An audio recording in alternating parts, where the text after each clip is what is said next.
झज्जर जिले के हल्का बादली के गांव लगरपुर से भाजपा की तिरंगा यात्रा सोमवार को बड़े ही उत्साह के साथ शुरू हुई।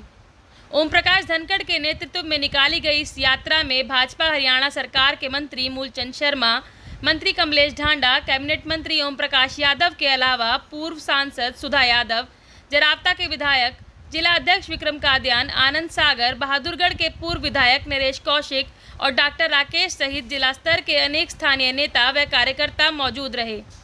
विशाल काफिले के साथ शहीदों के सम्मान में निकाली गई यह तिरंगा यात्रा जब बादली हलके के विभिन्न गांवों से होती हुई झज्जर पहुंची तो यात्रा का नेतृत्व कर रहे ओम प्रकाश धनखड़ ने यात्रा को लेकर विशेष उत्साह दिखाई दिया।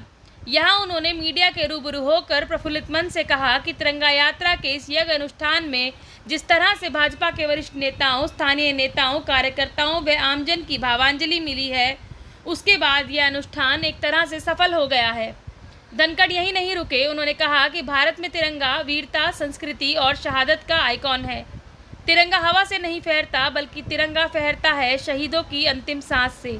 हर किसी के मन में भाव उत्पन्न करती है। तिरंगा अपने हाथों में उठाना उसी को चाहिए जो तिरंगे का गौरव संभाल सकता हो।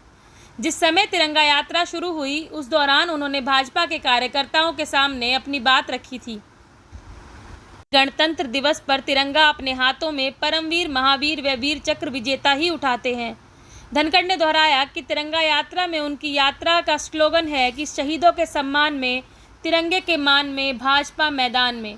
किसानों को लेकर पूछे गए सवाल का जवाब देते हुए उन्होंने कहा कि भाजपा की इस तिरंगा यात्रा में काफ़ी संख्या में किसान शामिल हैं, क्योंकि मैं समझता हूं कि वैसे तो तिरंगे का मान हर किसी के दिल में होता है, लेकिन किसान के दिल में और भी ज़्यादा तिरंगे का मान होता है। उन्होंने कहा कि आज की युवा पीढ़ी को आज़ादी का इतिहास बताने के लिए तिरंगा यात्रा निकाली गई है।